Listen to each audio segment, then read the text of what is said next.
आज़ाद view YouTube channel में भलीकार आऊं आहियां मुख्तियार जरवार।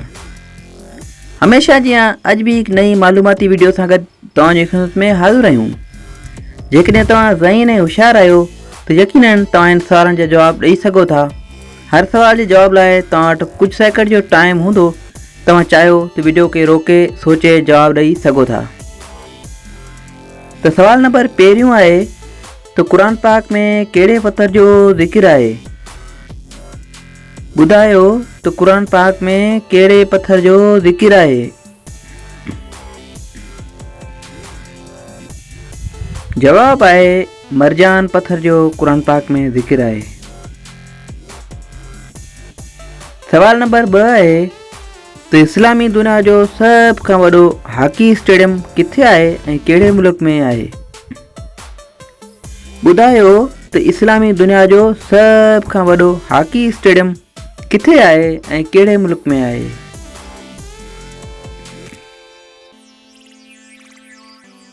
जवाब लाहौर पाकिस्तान में।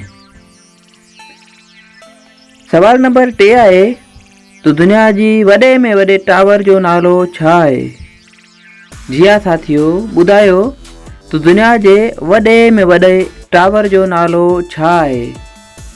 प्यारा साथियो, जेकॾहिं तव्हां चैनल ते नवां आहियो चैनल खे सब्सक्राइब ज़रूरु कजो ऐं नोटिफिकेशन जे लाइ घंटी वारे बटन खे पुण दॿाजो। हिन सवाल जो जवाब आहे त ईफल टावर पेरिस। सवाल नंबर 4 आहे त बरे सगीर में सभ खां पहिरीं क़ुरान शरीफ़ जो तर्जुमो कहिड़ी ॿोलीअ में थियो हो? ॿुधायो तो बरे सगीर में सभ खां पहिरीं क़ुरान शरीफ़ जो तर्जुमो कहिड़ी ॿोलीअ में थियो?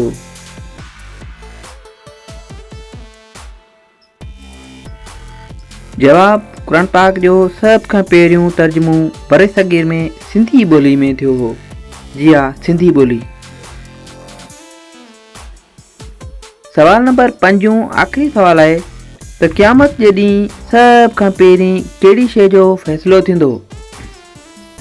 साथियो, जेकॾहिं तव्हां चैनल ते नवां आहियो त असांजी हौसला अफ़ज़ाई लाइ चैनल खे सब्सक्राइब ज़रूरु कजो ऐं वधीक वीडियो जी नोटिफिकेशन लाइ घंटी वारे बटन खे ज़रूरु दॿाजो। सवाल हो तो क़यामत जे ॾींहुं सभ खां पहिरीं कहिड़ी शइ जो फ़ैसिलो थींदो? जवाब आहे क़त्ल जो फ़ैसिलो। दोस्तों, ही वीडियो तव्हांखे कीअं लॻी? पंहिंजो राय जो इज़हार ज़रूरु कजो। दुआउनि में असांखे यादि रखिजो। अल्लाह हाफ़िज़।